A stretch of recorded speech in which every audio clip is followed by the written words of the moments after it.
Welcome, and thank you for joining today's conference, Introduction to Epidemiology for Non-Epidemiologists. Before we begin, please ensure you have opened the WebEx chat panel by using the associated icon located at the bottom of your screen. Please note that all audio connections have been muted at this time. You're welcome to submit a written question at any time by selecting all panelists from the drop-down menu in the chat panel. To view the active speaker, please select the side-by-side view icon located at the top right toolbar on your WebEx screen. If you require technical assistance, please send a chat to the event producer. As a reminder, this conference is being recorded. With that, I'll turn the call over to Liz Fernandez. Please go ahead. Good morning, everyone. I'm Liz Fernandez with APHIS Veterinary Services Training, and I'd also like to welcome you to today's webinar. We have two speakers for today. Dr. Andrew Hennefent is the Emergency Management Coordinator for Animal Health at the Iowa Department of Agriculture and Land Stewardship, overseeing planning and response for foreign animal diseases. This includes conducting preparedness workshops throughout Iowa, coordinating tabletop exercises, and educating veterinarians on disease response. Prior to this, Dr. Hennefent was the public health veterinarian for Washington, D.C., where he oversaw zoonotic disease surveillance programs ranging from rabies to Ebola. Our second speaker is Dr. Keren Rozensher. Dr. Rozensher is a veterinary medical officer, foreign animal disease diagnostician, and the designated scrapie epidemiologist with USDA APHIS VS BIOPS in Tennessee. She has served in a wide range of roles on national and animal health emergency responses and has training and experience in risk communication and leading as a liaison both internationally and within the U.S. Dr. Rozensher is a strong advocate of One Health and its significance in successfully responding to disease emergencies. With that, I'm going to turn this over first to Dr. Stephanie Cox, because she would like to introduce additional webinars on this topic. Thanks, Liz. Hi, I'm Stephanie Cox, a veterinary epidemiologist for the Field Epi Investigation Services of USDA APHIS Veterinary Services. For the past year, I've been coordinating the efforts of a TEP workgroup that's developing a series of trainings on epidemiology. We have a very talented group of folks working together on this project, some of whom are state partners, as well as others from many different VS units. Our goal has been to produce a series of epi trainings for responders to prepare for future foreign animal disease outbreaks in our country, although much of the information is also applicable to routine disease surveillance activities. Today, the first webinar, Epi 101, will provide an introduction to epidemiology for those who may not have had any formal epi training, as well as a refresher for those with some past epi experience. In the future, our workgroup also plans to share a presentation on epi resources that are currently available for use, such as the Epi Toolkit posted on the VS website. Also, a series of webinars focusing on different advanced epi skills is currently in development by the workgroup, so stay tuned for those in the future. Today, Andrew Hennefent of the Iowa Department of Ag and Land Stewardship and Keren Rozensher of VS Tennessee Field Office will be sharing Epi 101, and this should be a good one. So take it away, Andrew. Thanks, Stephanie, and thanks for everyone for attending today.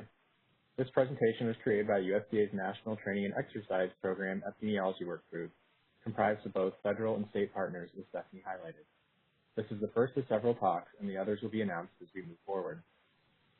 I'm Dr. Hennefent, and I will start today's talk, and Dr. Rozensher and I will switch off as we go. Now let's get started. What is epidemiology, and what does it mean in the grand scheme of disease responses? During this presentation, we will discuss the practical application of epidemiology, the information most commonly collected and used to track and study diseases, and what happens when the surveillance data collected in the field, or the basics of how epidemiologists use the information collected daily from the field. Today we will cover the following topics: the objectives of this presentation, epidemiological basics, the importance of surveillance, the quick and dirty of conducting an epidemiologic interview, surveillance data for action, and what everything boils down to, plus some additional resources. After this presentation, you should be more familiar with the basics of epidemiology, have a better understanding of the significance of surveillance and data collection, and understand the part field personnel play when conducting epidemiologic investigations and the importance of consistency during all visits, from normal fieldwork to outbreak response. To start, we are going to define some basic terms and concepts. As defined by the textbook Veterinary Epidemiology, Principles and Methods, epidemiology may be defined as the study of the patterns of disease that exist under field conditions. More specifically, epidemiology is the study of frequency, distribution, and determinants of health and disease in populations. Conducting a trace-in and trace-out investigation is part of conducting an epidemiologic investigation. A full epidemiologic investigation examines all the ways disease could have entered a premises and spread. This includes everything from the movement of animals, or the trace-in and trace-out investigation, to people, equipment, and even insects. Gathering this information helps develop an overall risk-based surveillance plan, hopefully allowing us to identify the potential risks leading to that outcome and using that information to prevent it in the future. This will be covered in greater detail later, but for now, when you hear the word risk, you can think of it as the chance that something will happen. The higher the risk, the greater the chance that that factor contributed to the disease introduction. For the purpose of the National Animal Health Surveillance System, USDA defines surveillance as the ongoing systematic collection, collation, analysis, and interpretation of data and dissemination of information to those who need to know so that action can be taken. Terms you may hear often include passive and active surveillance. Surveillance can actually be classified in many ways, one of which is the means by which the data is collected, which is passively or actively. Passive surveillance is when information is not specifically sought after, while active surveillance is specific and targeted. For example, a producer seeking advice or treatment from a veterinarian about a concern within their poultry flock, and those samples then being sent to our NVSL, or National Veterinary Services Lab, would be an example of passive surveillance for USDA. An example of active surveillance would be collecting blood and tissue samples specifically for a foreign animal disease investigation targeted at ruling in or out a disease of concern. Note that an investigation on a single premises may be part of a larger surveillance effort conducted throughout an entire state or the whole country. Let's delve further into some basic terminology. Information collected on premises usually represents variables or factors thought to increase or decrease risk. These could be everything from the age and breed of an animal, where it originated, its vaccination history, housing type, where the deads are stored, and so on. By sampling these animals, digging into their history or taking clinical samples from them, you're helping to add a piece to the puzzle of determining the herd or flock health on that farm and ultimately the entire U.S. industry. And the more animals sampled, or the bigger the sample size, the more accurately this puzzle takes shape. Common words often heard in the field include random and targeted sampling. Just note that these are simply two ways epidemiologists use to choose which samples to collect.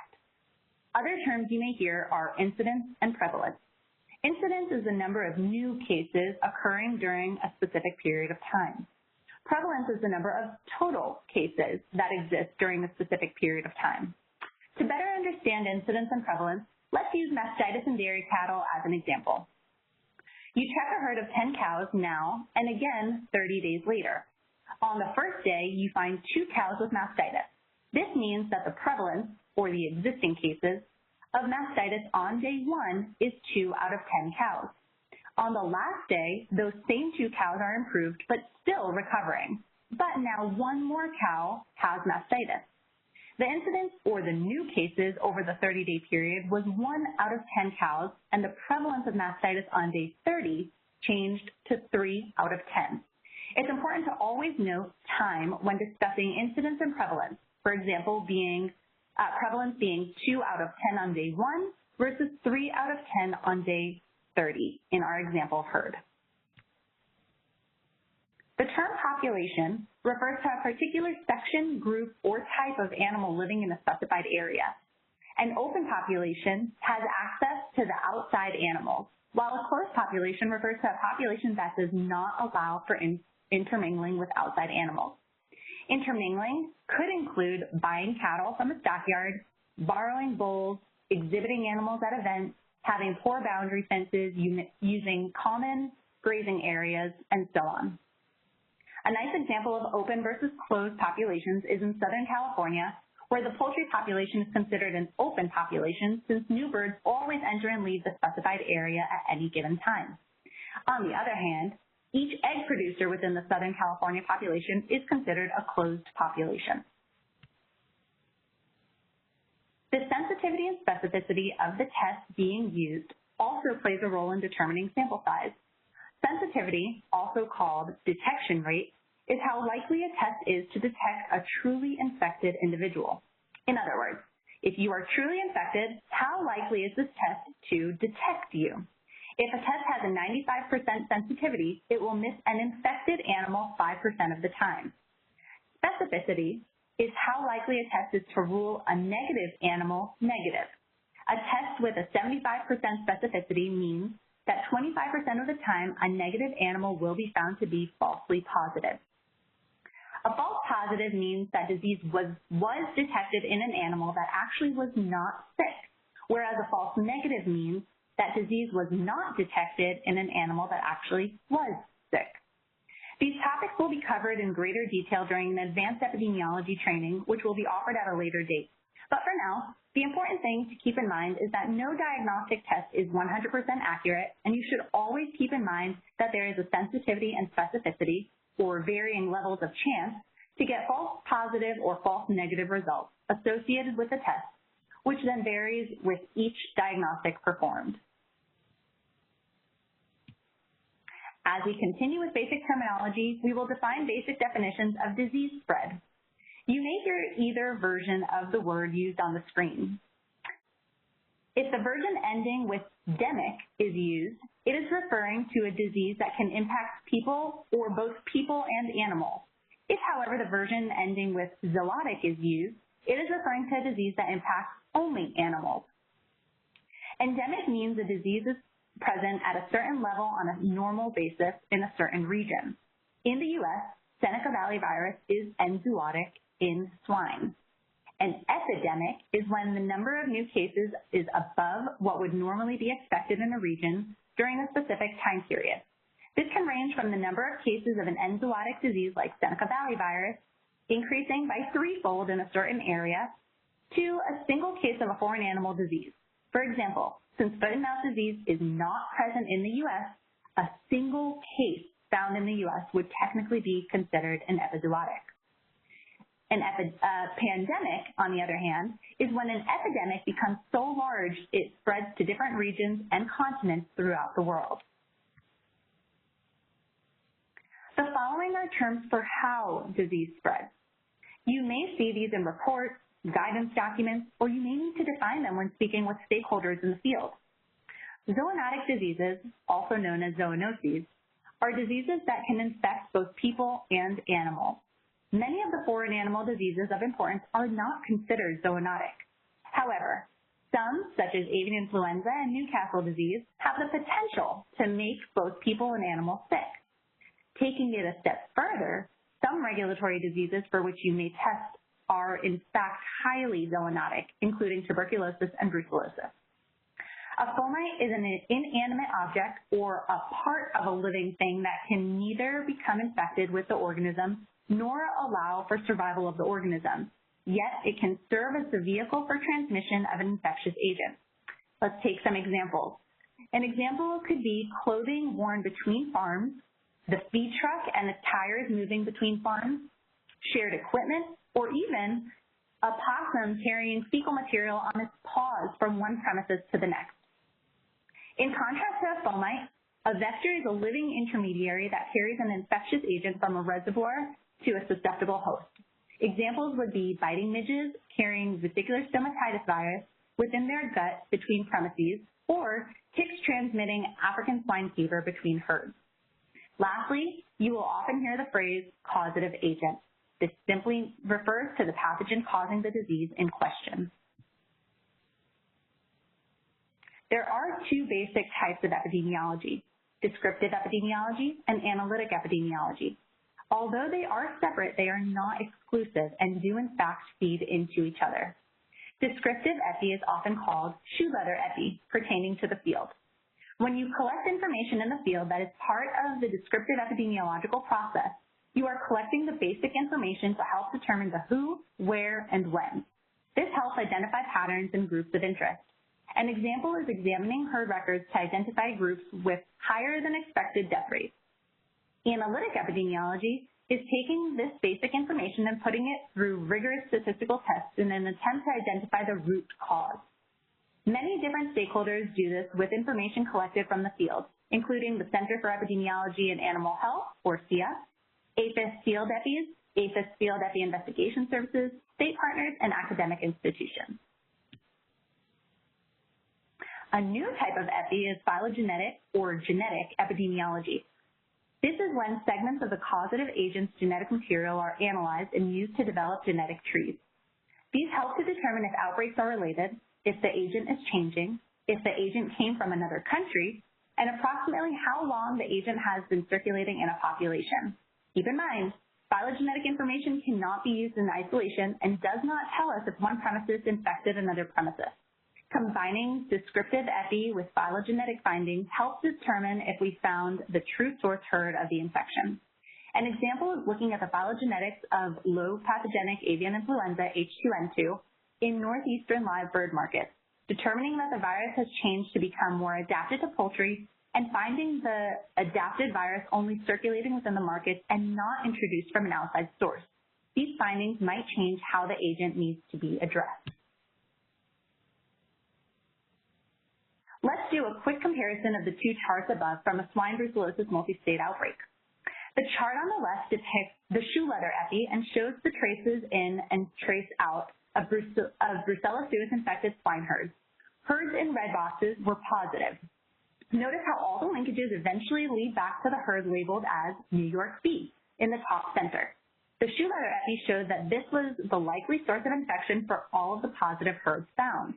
In comparison, on the right is the phylogenetic tree. It shows how the strains of Brucella suis isolated in this outbreak were related, and actually the long black line shows that they were related to previous cases in other states. The genetic epi shows two clusters, the blue-green tree branch cluster, which includes the New York bee herd, and the red-orange cluster. The splitting point between the two clusters off the long straight line is actually the source herd. The phylogenetic tree demonstrates that the true source herd was in fact not found. Why didn't the shoe leather epi match the genetic epi? This is what the epidemiologists and swine subject matter experts had to figure out. They believed that Brucella suis was circulating in the New York bee herd for so long that different strains of brucellosis predominated in the herd at different times. Therefore, the splitting point might actually be New York bee, but this was unable to be concluded. Conclusive or not, epi depends on surveillance. But how important is surveillance? The analyses the epidemiologists perform is only as good and complete as the information you report up the chain. Just like the conclusions you can draw during a field visit are only as good as the information the producer tells you. We need good data collected from the field to have good data to analyze. Junk in equals junk out. With that information, it is substantially more difficult to make progress on eliminating or controlling a programmed disease or bringing an outbreak under control. The data collected in the field truly affects the success or failure of responding to an animal disease emergency and has a direct economic impact on the U.S. economy. Identifying key risk factors helps us know where to look. Preventative strategies to tell producers, including the best biosecurity practices, and methods needed for control, such as a regional quarantine or a ring vaccination strategy. Let's use highly pathogenic avian influenza as an example. The surveillance data collected in the field helped to demonstrate disease freedom from avian influenza in the U.S. poultry populations. Proving this freedom gives other countries a comfort level when trading with us. It also helps protect public health. This is a picture of cleaning and disinfection during our country's most devastating and expansive animal health disease outbreak to date, which cost the U.S. nearly $1 billion to eradicate. During the 2014-15 HPAI outbreak, highly pathogenic avian influenza outbreak, the data collected in the field helped to prevent this virus from spreading throughout the entire U.S. and, once it was eradicated, helped the U.S. regain access to international markets and reopen international trade that had been affected by the outbreak. Additionally, the data collected helped to improve biosecurity practices. Many important lessons were learned from the 2014-2015 HPAI outbreak, including the significance of fieldwork and proper and timely surveillance. HPAI had popped up in subsequent years in different parts of the country, but the surveillance was so effective that the responses were much shorter in duration. Proper surveillance in the field can lead to rapid detection of a foreign animal disease, which can drastically minimize the impact of the disease both nationally and internationally. The attributes or characteristics to assess rapid detection are timeliness and representativeness. To evaluate this, we can evaluate the timeliness or the spread at which an outbreak is detected to the point we respond. The shorter this time period is, the better the chance of achieving eradication. This includes how fast the clinical signs are noticed by the producer, how fast the investigation occurs, how fast sample submissions occur, and how quickly turnaround is on test results. But we also need to assess if the surveillance is representative. To assess this, we need to know that the sample is representative over space, area, time, and population. This means if we are going to make inferences to a place, season, or age range, we need to make sure we are taking representative samples over the place, season, or age range. For example, place, one state versus the Midwest.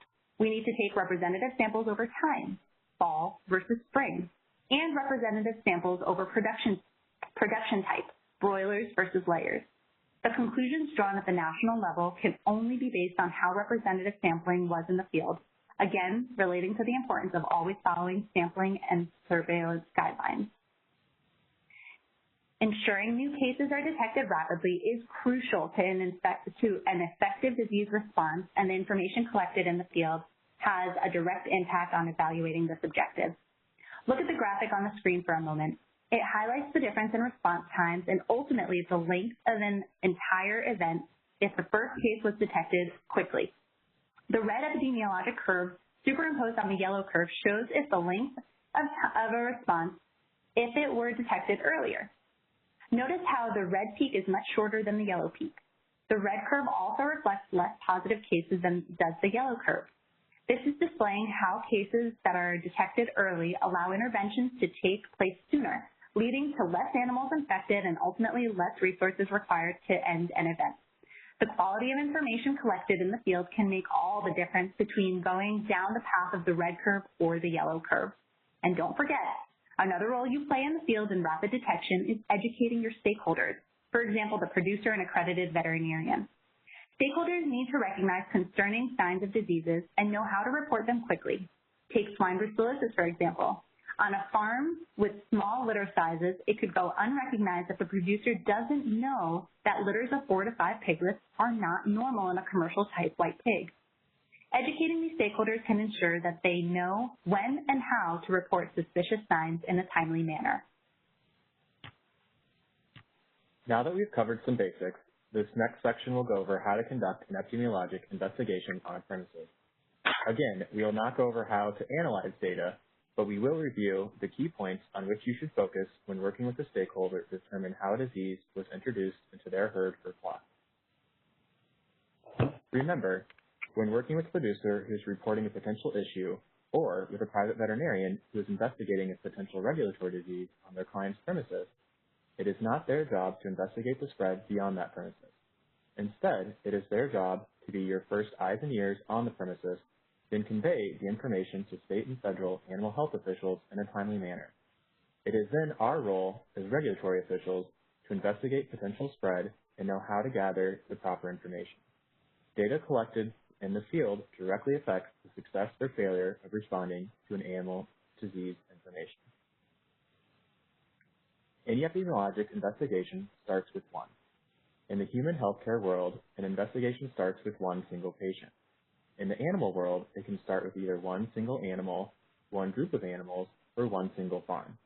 But regardless of what is being investigated, it always starts with one, and the investigation expands out from there. Keeping this in mind can help you from becoming overwhelmed when collecting information on a premises. Next, determine where the one was exposed. Was an infected pig brought onto the farm that gave the rest of the herd Seneca Valley virus? Did the producer take their prized heifer to the county fair and then bring back more than a blue ribbon? Identifying where the exposure likely occurred greatly helps the disease control effort. But don't forget, just because you have identified a likely exposure doesn't mean that it is the smoking gun. The timing of exposure has to also make sense. If a stakeholder calls you and tells you they brought home a new rooster yesterday, and today their hens have upper respiratory signs. Does this mean the rooster introduced the disease? Perhaps, but what if after further questioning, they tell you they actually noticed a few hens with nasal discharge 3 days ago? If clinical signs started to develop before the new rooster was introduced, it is unlikely he is the cause. When documenting animal and place, it is critical to always note the time as well, so all relevant pieces of information can be reported up the chain. But how far back in time should you go when conducting an investigation?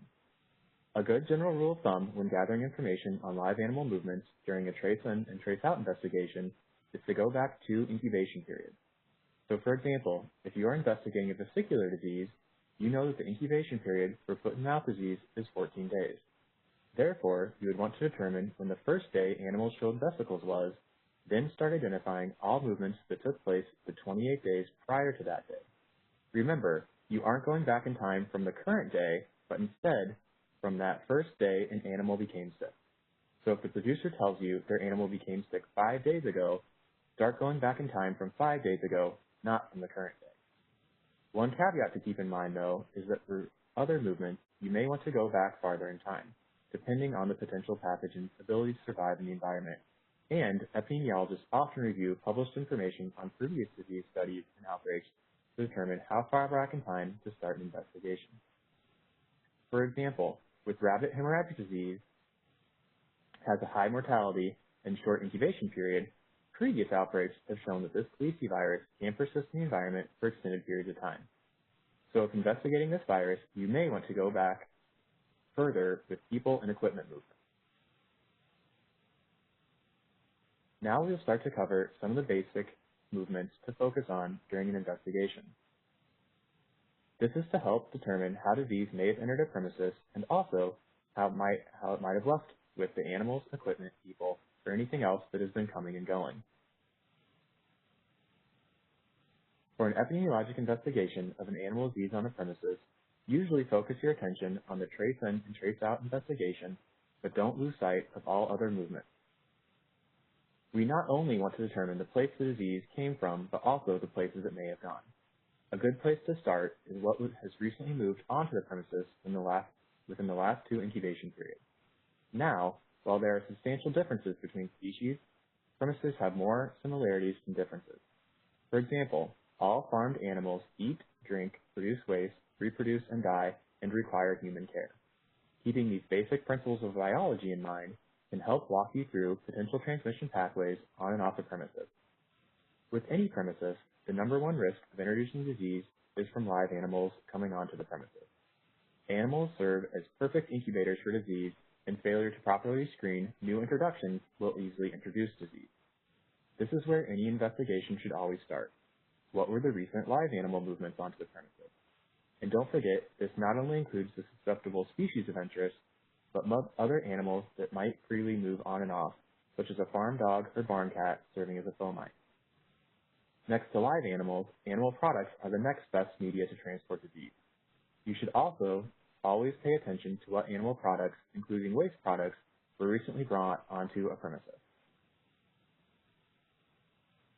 But in addition to animals moving onto a premises, caretakers for both the animals and the premises in general can inadvertently introduce disease. This can include people who visit multiple premises for any reason, including feed delivery, stud stock haulers, and even private veterinarians, to name a few. But what do these lists have in common, regardless of the final service they provide? They all serve multiple premises, not just the one you are investigating. Therefore, any breakdown of biosecurity or lack of understanding can lead to organic material, such as manure, getting onto a tire or boot, then tracked to the premises you are investigating.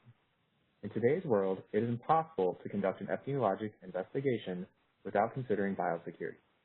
So when you are conducting an investigation, keep in mind any weakness in the protocol on the premises and if a fomite could have slipped through. Don't forget to always ask about the timing of the movement so you can establish a temporal relationship with the disease occurrence or identify any changes that impacted the on-premises protocol, such as if a foot bath was unavailable or the shower in shower-out facility lost water for a couple days. And don't forget about drainage on the farm and even wind direction, as they may play a role in introducing or spreading disease. Within a premises, disease can also easily spread. If on one premises, the work crews for 2 finishing barns are completely isolated, but the barn cats run back and forth between the barns, then there is a chance for pathogens to be carried between. It is not only important to identify how disease got onto a premises, but also how it spread within it. Remember drainage? What if landing sheep are kept uphill in captive white-tailed deer? The sheep would show no signs of sheep-associated malignant catarrh fever, but the deer could become ill and die. Wind flow can even play a role, with the ventilation systems between barns potentially spreading highly pathogenic avian influenza or blowing biting midges from neighbor to neighbor during a particular stomatitis outbreak. When walking a premises, always think about the disease agent and how it spreads. Even something as simple as shared water buckets or water troughs can spread disease. And for animals in barns or stalls, don't forget to look at the structure itself. Are the animals clearly separated, or does one stall drain to the next and allow nose-to-nose contact? In addition to determining a likely cause for disease introduction to the premises and spread within it, you also need to determine if the disease then escaped the premises, potentially exposing others. When going down this path, it is very similar to what were the most likely routes disease entered a premises. The best ways for disease to escape a premises is on some form of biologic media, the best being live animal and the next best being animal product. In keeping basic biologic principles in mind again, there will always be used bedding in dead/composted animals moving out of a barn or pen and potentially off the premises. But always keep in mind drainage and wind can not only spread disease within the premises you are investigating, but also to neighboring premises. Most premises will need certain pieces of equipment to remove manure, use bedding, or even dead animals. Some producers may have all this equipment dedicated to a specific premises, but for others, this is not financially viable and they may need to share equipment between premises. And regardless if equipment is shared or not, all animals need to eat, so feed will move on to any premises housing animals. In fact, movement with feed is commonly the most frequent movement on or off any premises housing animals. Lastly, we can't forget about the somewhat uncontrollable, our wildlife friends. While some of them can serve as reservoirs for disease and therefore vectors, at the very least, they can serve as fomites carrying disease from one premises to the next. Therefore, they can spread disease within a premises or to a neighboring premises and even beyond, depending on their natural range. Some examples include birds such as waterfowl, sparrows, or robins, deer, opossums, raccoons, skunks, ticks, rodents, including mice and rats, and in certain areas of the country, feral swine.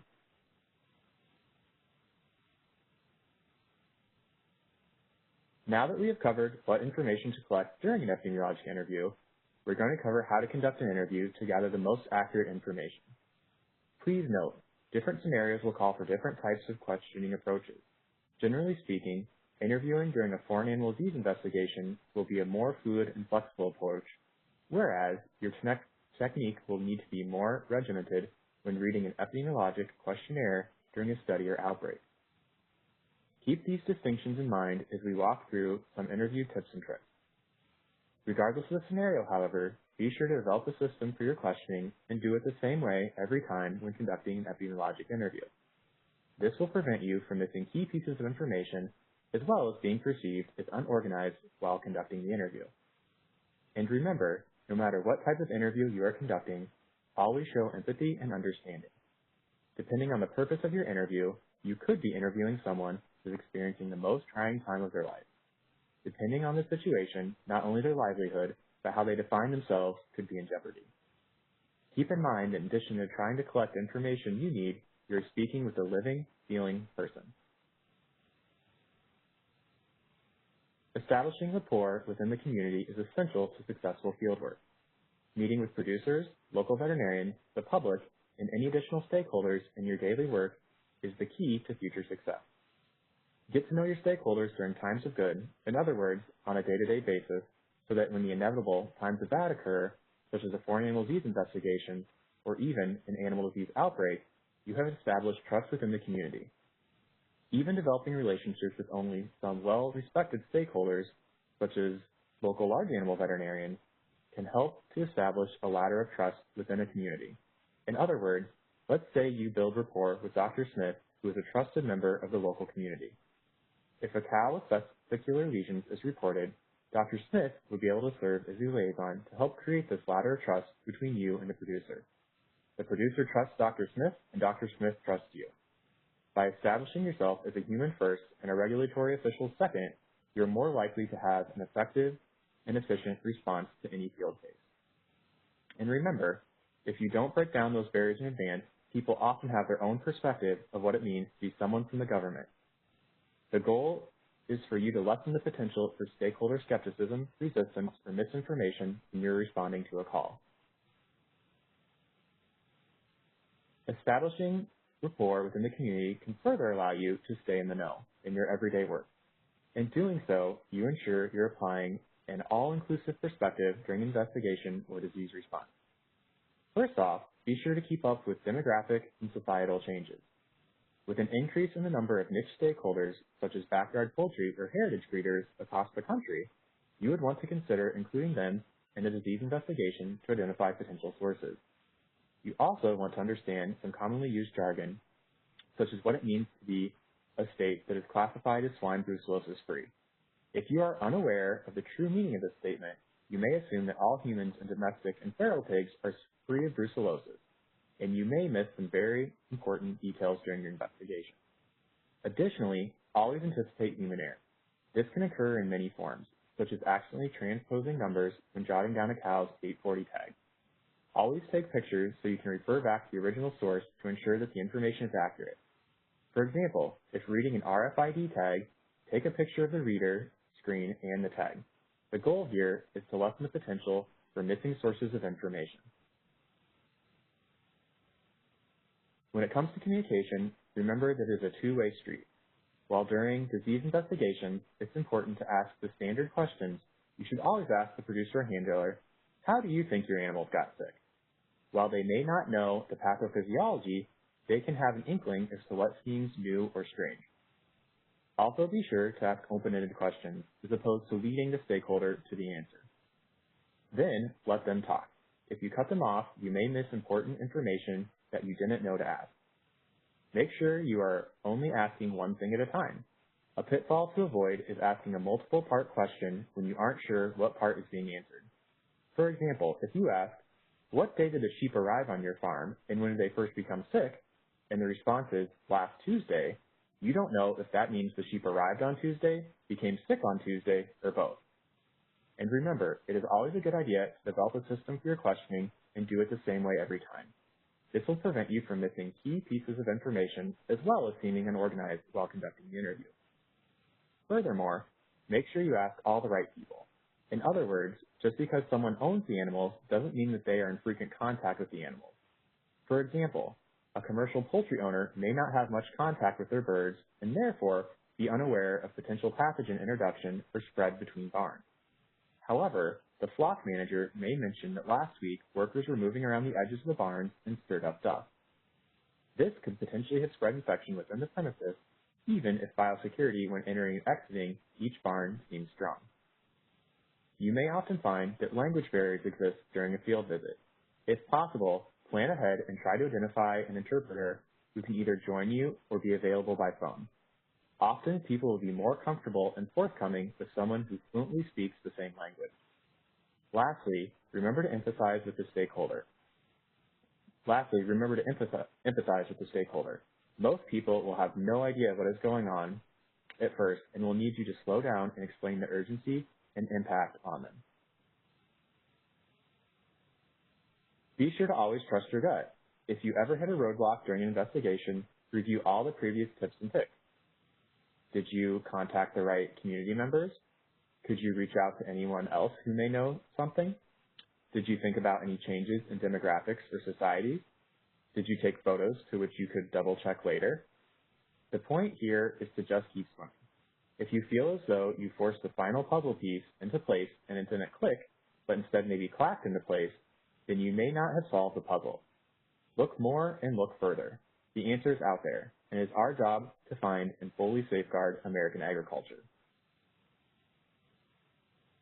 Before we move on to the final section, first, a quick note on interpreting diagnostic test results, and then on completing official questionnaires that are part of a larger studies, such as those for the National Animal Health Monitoring System. Diagnostic test results should never be interpreted alone or in a void. All pieces of information must be taken into consideration and will vary from test to test. An example, a heifer tests positive for brucellosis on an IFA. But what is the likelihood that the heifer is actually positive or should undergo further testing? Let's consider factors beyond the test results. First, what is the specificity of the test and its predictive value for brucellosis? Brucellosis tests can cross-react with Yersinia. Plus, we know that we get false positives when cattle are stressed by other events such as vaccination, calving, or shipping. So remember, no test is 100% sensitive and specific. Are there clinical signs of brucellosis in this herd? Have there been any potential animal introductions into this herd? What about wildlife exposure? Were the heifers recently vaccinated with RV51?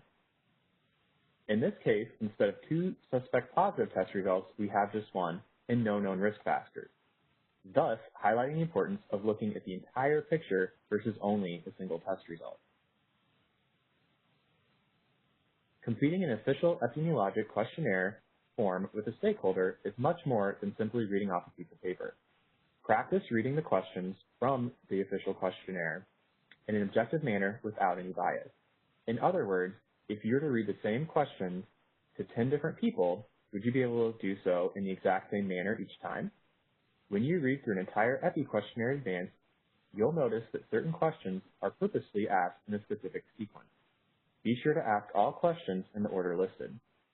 Some tips and tricks for removing bias during an interview is to ensure that you do not expand on any question. This may be challenging when a stakeholder asks, "What do you mean by that?" If you're asked to elaborate on questions, be sure to explain that you cannot expand on the question because you want to ensure that you're remaining objective. Explaining can sometimes turn into leading the witness. Try reading the question 1 or 2 more times and jot down the exact answer the stakeholder provides. Then, you can jot down notes in the margins stating, for example, question was difficult to understand, or producer said X, but I believe she was confused by the wording, or any other notes you may have.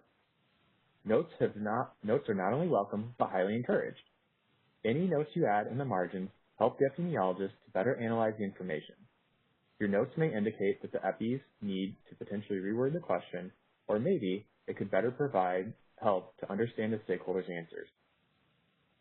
Beyond just writing notes about the questions themselves, be sure to look up from the piece of paper every so often and observe the surroundings. For example, let's say you ask, "Have you ever seen a feral hog on your property?" and the owner says no. If you look up, you may notice that the property butts up against a woodsy area. There's no fence, and there's a pond on the perimeter of the farm and the trees. You can't change the owner's response, and you can't elaborate on the question, but you can use the margins to note observations. In this case, noting the surrounding environment, which is characteristic for the presence of feral hogs. Or perhaps you see what appears to be feral hog damage to the pastures. You could note that in the margins.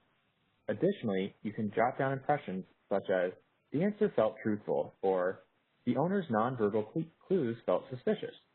While these are truly subjective feelings, be sure to write down the reasoning for your feeling, and they may or may not be helpful to the EPI's analysis of the data.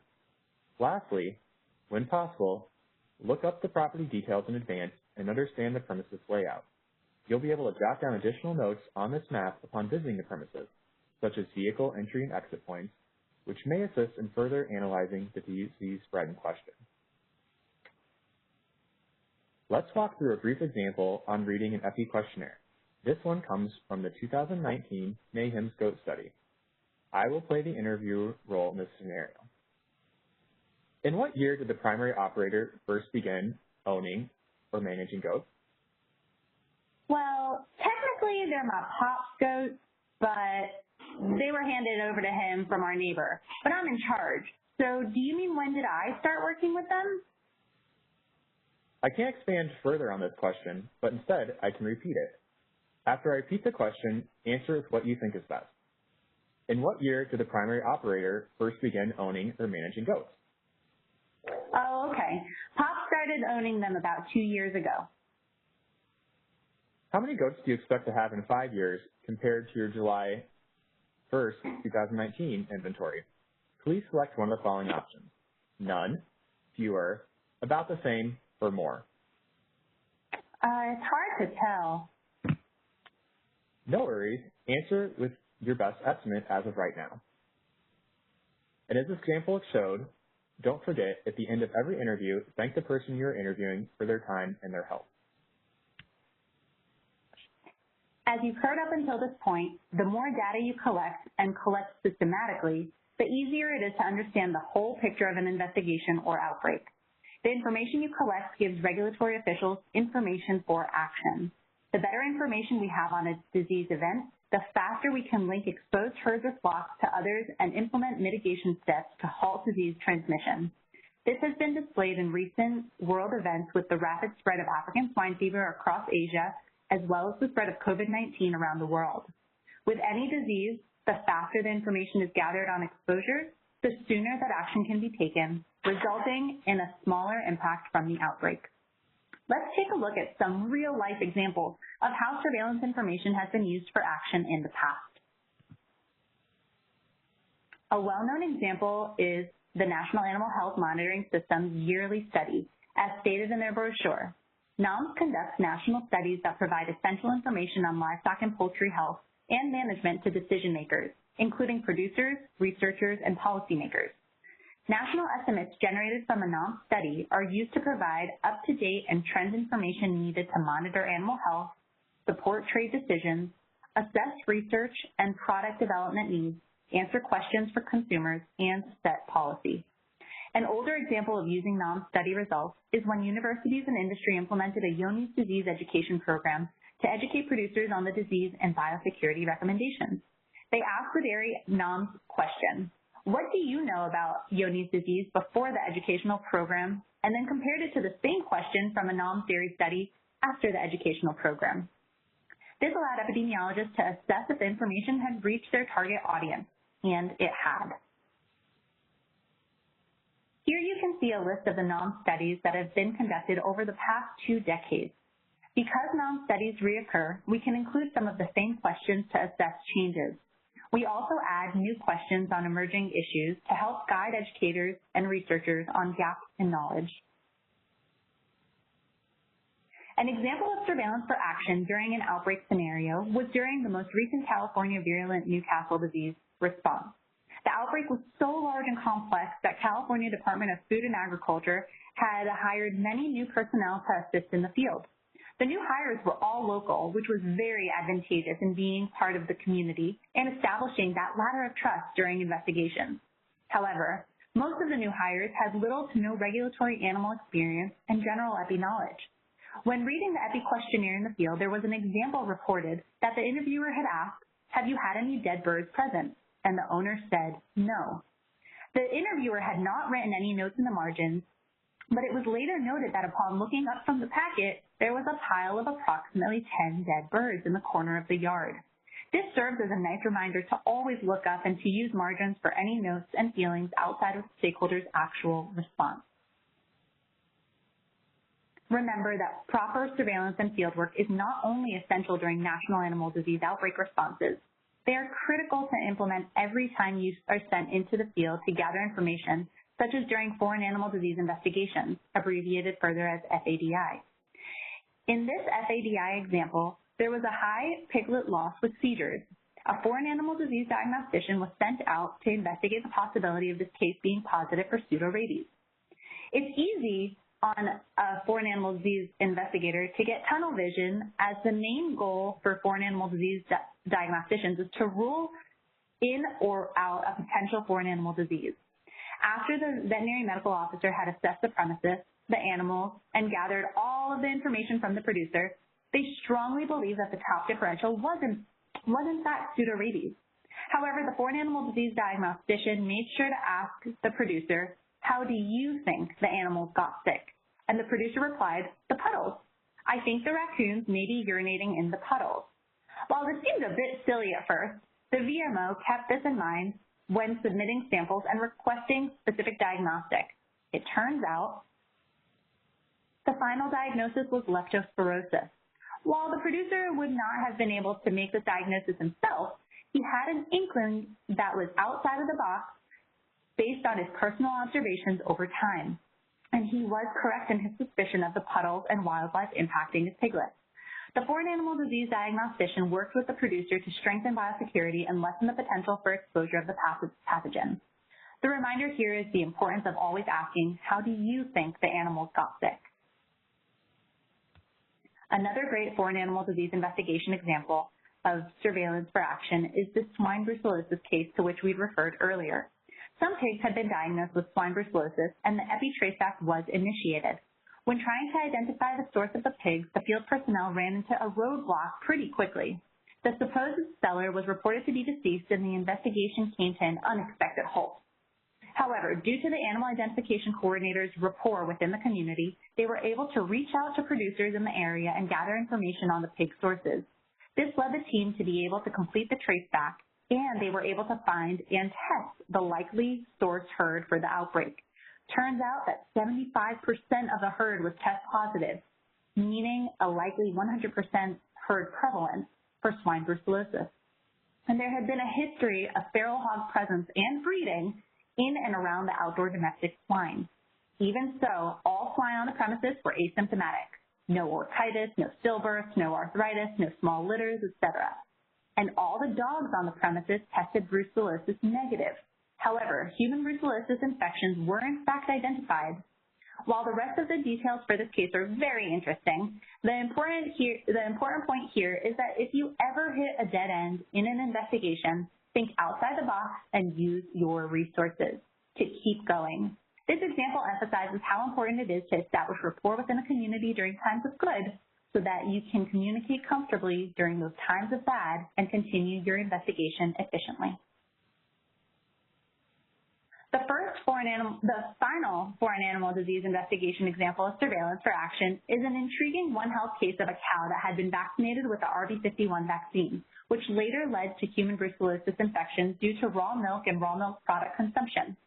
When working through the epidemiology of the case, the cow had been traced back to an owner who didn't exist, and the details didn't match up with the location where the cow had been purchased. While the puzzle pieces of the investigation could sort of clack into place and be forced to fit together, the animal identification coordinator felt as though something was just not right. That gut feeling was there that something odd about the supposedly quote-unquote solved puzzle. The field personnel went back out to the farm of origin where the cow had been identified and compared the official identification from the records with the official 840 tag present on the cow. Turns out, human error led to some numbers being transposed on the record. After identifying the accurate information, the puzzle pieces were rearranged and the final pieces clicked perfectly into place. Remember to listen to your gut and don't give up because things don't seem to line up perfectly the first go around. So what does it all come down to? Remember that when you are in the field, you are a crucial part of the epidemiologic process and helping to determine how disease spreads. In our world, this is not just limited to looking at live animal movements, but everything going on and off of a premises, from potential vectors and fomites and even the weather and wind patterns at any given time. All of this helps to identify the animal, place, and time associated with the disease event. The better understanding we have of this, the more quickly we can detect changes in disease patterns and intervene where possible. In many cases, you directly interacting with stakeholders in the field is our first chance to gather this information. During these interactions, always show empathy, use active listening, and maintain trust. The better your relationship is with stakeholders, the more this contributes to our goal of rapid detection and creating complete data sets. The information you gather is one of the main pieces of the overall picture of U.S. animal health, alongside diagnostic test results and other sources of data. While no one specific puzzle piece holds all of the information, each is important in its own right and should never be interpreted alone. If you would like to learn more about epidemiology, APHIS will be offering additional webinars over the next couple of years. These will cover the tools that are currently available, which can be used for both daily work and outbreak responses, in addition to covering the following topics: questionnaire development and interviewing details, rapid data analytics and analysis, phylogenetic epidemiology, advanced surveillance methods and strategies, the epidemiologist's role on the incident management team, and the role of mapping and understanding and controlling disease spread. Be sure to keep an eye out for announcements for these future national training and exercise program presentations.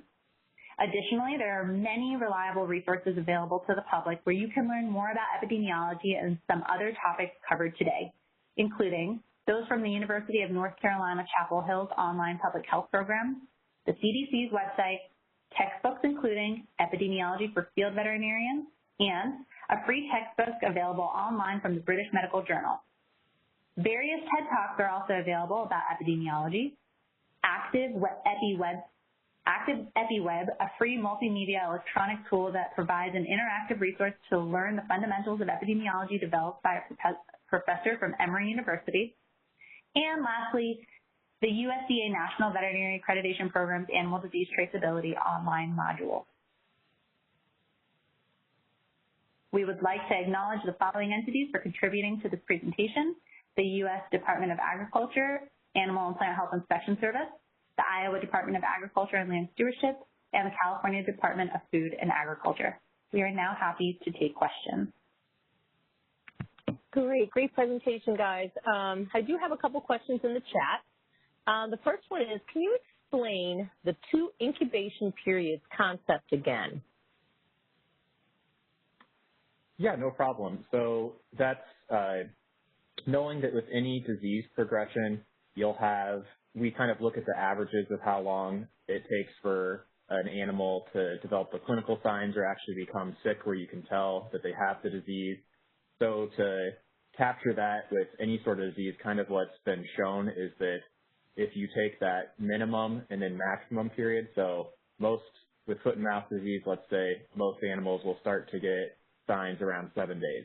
But you know there'll be a few outliers that might not even start to show signs until 14 days later. This could depend on what their immune system is, what the initial exposure dose was, a variety of factors. But kind of taking that extreme of 14 days and then doubling that, you are pretty sure that you can catch all those lingering infections. So not only those animals that were exposed in the first round, but if any were then subsequently exposed in the herd and went on to expose others, you can still kind of capture all those from that initial period. So it's just kind of a very conservative, large time frame to be able to go back in time and start to try to identify that initial source of the infection.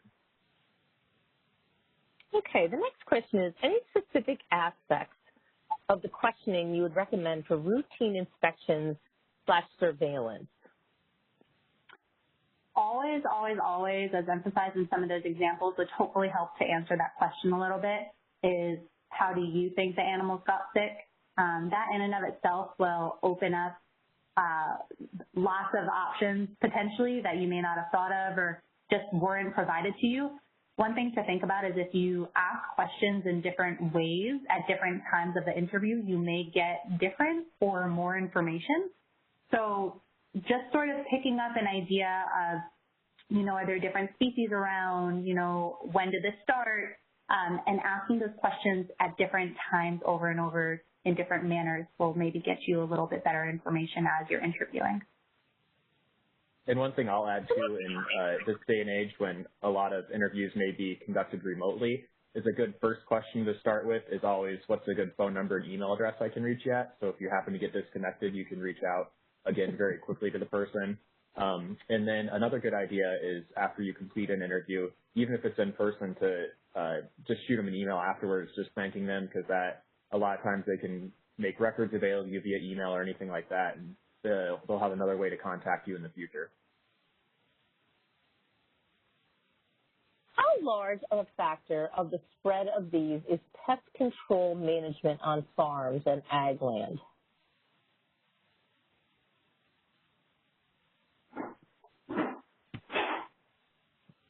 I guess it depends on the disease in question.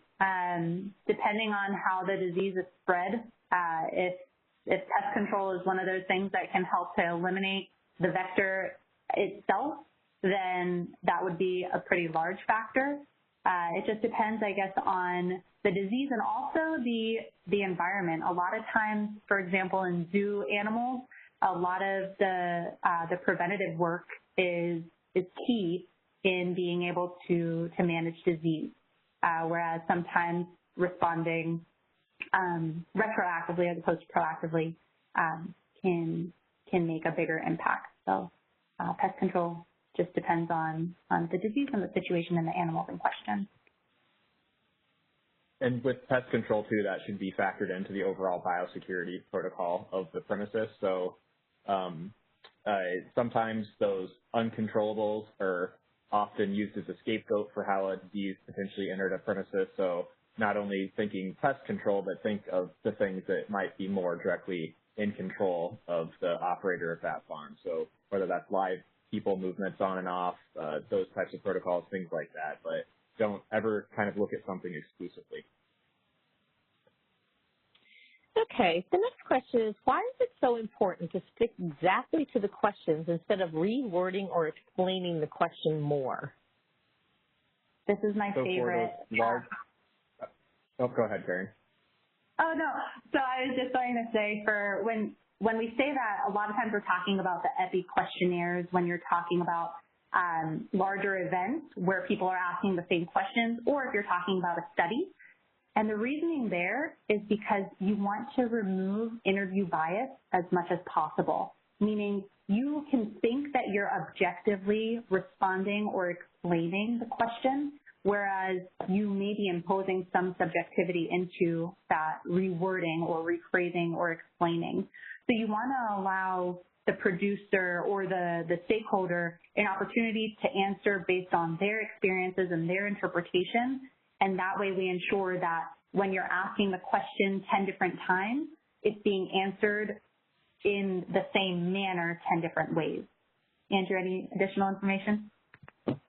Yeah, so that's sticking to the questionnaire exactly, just as Karen said, is more important for large event studies.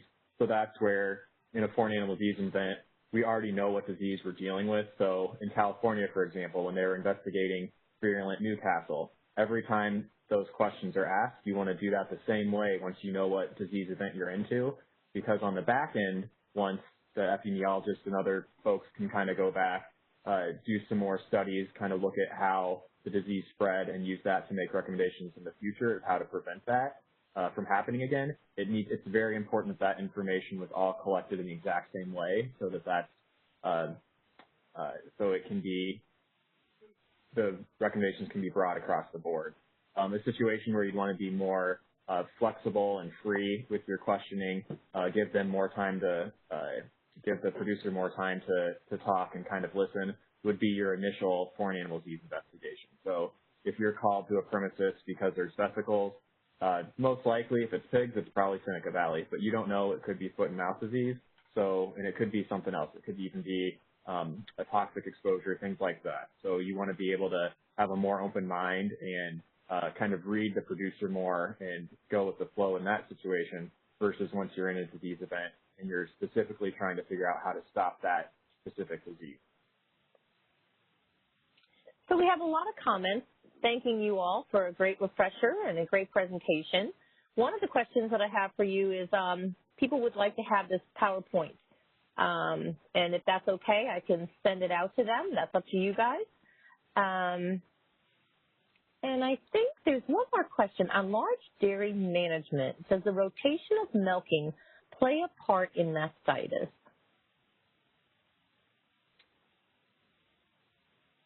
Do you mean the location of milking as far as where the cows have to walk to the parlor? Yeah, it doesn't. It just says on large dairy management, does the rotation of milking play a part in mastitis? Unless they write in the chat, I won't know. Well, if it's in relation to where the location of the parlor, then absolutely, because if there's different cross traffic between different barns, things along those lines, if it's extremely dirty from the cows walking from their stalls to the parlor, then any of that can definitely impact the mastitis levels on the farm. And again, that goes back to the biosecurity on the farm. Okay. So do we have any other questions?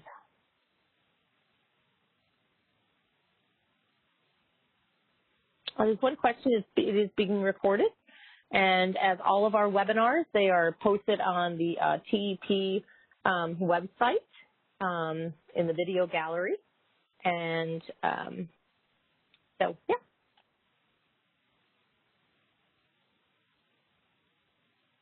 All right. With that, I think that that's our last question.